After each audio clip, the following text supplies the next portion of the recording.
Hello বন্ধুরা, নতুন একটা ব্লগে আপনাদের স্বাগত জানাই। আমি তোমাদের অনিষ্কা। আগের দিন তো তোমাদের শুধু খাবার প্যান্ডেলটাই দেখিয়েছিলাম।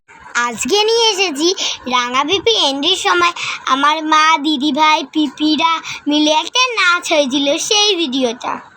এই নাচার জন্য সবাই এখন প্রস্তুতি নিচ্ছে। আর রাঙা পিপি কেমন লাগছে? এই যে দেখো, আমার রাঙা পিপি এন্ট্রি নিচ্ছে আর মারা নাচটাও করবে। ওই যে দেখো, আমি আর ভাই একটু মজা করছিলাম।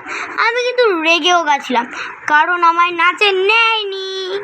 সবাই এখন খুবই ব্যস্ত, কখন গানটা চলবে আর সবাই পারফরমেন্স করবে। আর ওইদিকে আমি একটু জ্বালাচ্ছিলাম, সবাইকে একটু মার দিচ্ছিলাম।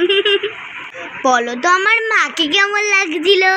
এই যে আমার রাঙা পিপি হেঁটে হেঁটে যাচ্ছে আর সবাই হাঁটছে, আর মেয়ে বলছে ওইটা হবে, ওইটা হবে, সেইটা হবে। আর আমার পিপিও তাই। ওই যে নীল রঙের পাঞ্জাবি পরে দাঁড়িয়ে আছে না, ওইটা কিন্তু আমার বদ্দা ভাই। আমরা কিন্তু খুব আনন্দ ধরে এই যে এখন নাচটা হচ্ছে। গানটা আর শোনাতে পারলাম না, গানটা আমি মুখে করছি। বরণ ডালা সাজা হলুদে শাক ভাজ, কনে হবে আজ সীমন্তিনী, ফুলেরই মালায় কাজলে আলতায়, কনে আমাদের করবেনি। বলো তো তোমরা, আমার মা, পিপিয়া, দিদি কেমন নাচটা করছে? আমি একটু রেগে গেছিলাম, কিন্তু নাচটা কিন্তু ভালোই হয়েছে। মাঝে মাঝে পা দিয়ে মাকে হুঁচট খাওয়ানোর চেষ্টা করছিলাম। রাগার কারণটা হলো আমার মারা আমায় নেয়নি গো।